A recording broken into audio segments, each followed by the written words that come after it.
Selamat pagi anak-anak, salam sejahtera bagi kita semua. SMK bisa, SMK hebat. Di sini Pak Sis akan memberi materi bab 2, yaitu menganalisa berbagai standar komunikasi data pada mata pelajaran teknologi layanan jaringan. Tentang standar komunikasi data. Jadi, standar komunikasi data itu adalah sebuah protokol atau aturan-aturan standar yang mengatur atau mengizinkan terjadinya hubungan, komunikasi, dan perpindahan data antara dua titik komputer ke komputer lainnya. Protokol dapat diterapkan pada perangkat keras, perangkat lunak, atau komunikasi dari keduanya. Pada tingkatan ini, yang terendah, protokol mendefinisikan koneksi pada perangkat kerasnya atau hardware. Ya, di sini ada 3 standar komunikasi data, mulai dari jenis komunikasi data, yang kedua komponen komunikasi data, yang ketiga sistem komunikasi data. Mari kita bahas bersama-sama. Jenis komunikasi data yaitu melalui infrastruktur terestrial. Jenis komunikasi ini bisa melalui satelit atau sinyal pemancar lainnya. Yang kedua, komponen komunikasi data. Jadi komunikasi data ini ada 4, yaitu pengirim, penerima, data atau pesan protokol, dan yang terakhir media pengirim atau transceiver. Jadi pengirim dan penerima antara transceiver dan transfer antara data pesan protokol ke komponen komunikasi data. Yang ketiga yaitu sistem komunikasi data. Jadi antara titik ke titik atau point ke point, point to point communication, ya, antara titik ke beberapa penerima, multi point transceiver multication, atau bisa menyebar broadcasting communication. Ya, berikutnya yaitu standar organisasi komunikasi data. Apa itu standar komunikasi data? Standar organisasi adalah suatu hal penting dalam menciptakan dan pemeliharaan sebuah kompetisi dasar daripada sebuah perangkat komunikasi data tersebut, dan menjadi jaminan interoperability data dalam proses komunikasi antara satu titik ke titik lainnya atau point multiplication. Ya, di sini banyak sekali standar organisasi komunikasi data. Banyak sekali ya, ada EITV, EIEE, IEE, dan masih banyak lagi.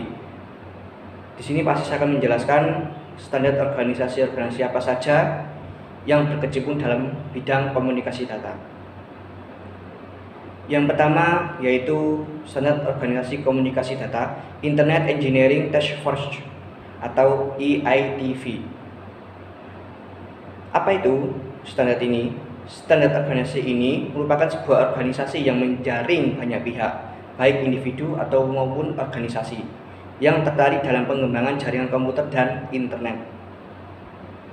Yang berikutnya yaitu International Telecommunication Union atau ITU. Apa itu ITU? ITU yaitu sebuah organisasi internasional untuk membakukan atau memastikan dan meregulasi radio internasional dalam bentuk telekomunikasi, baik dalam bidang layanan, media, dan jaringan yang dipakai, sehingga jaringan telekomunikasi dapat berjalan dengan lancar. Yang berikutnya ada International Organization for Standardization atau ISO. Ya, ISO organisasi komunikasi data yang sangat terkenal dan sering digunakan dalam kehidupan sehari-hari. Ya, ISO adalah organisasi standarisasi internasional yang bertugas membuat standar dari berbagai bidang termasuk jaringan komunikasi data. Salah satu standar yang terkenal adalah model OSI, ya. Pastinya kalian sudah paham model OSI layer.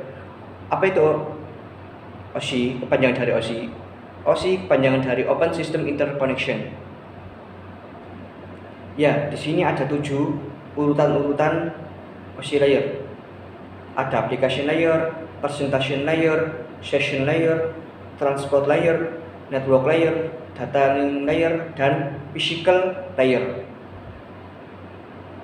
Pak Sis akan memberi satu fungsi setiap urutan-urutan OSI layer tersebut.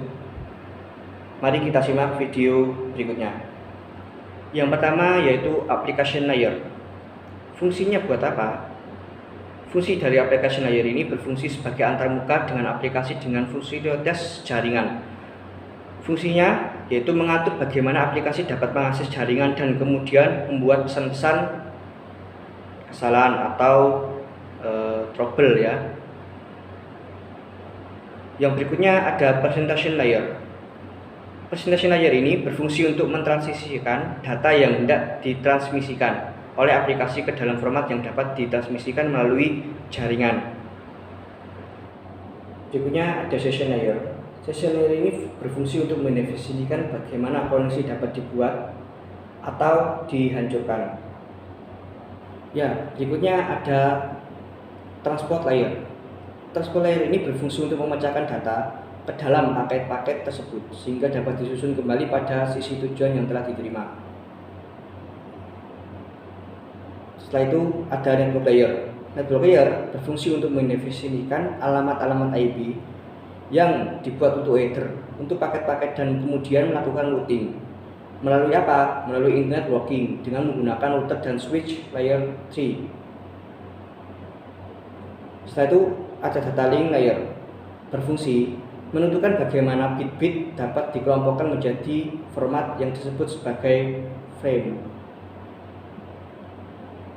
Yang terakhir ada physical layer.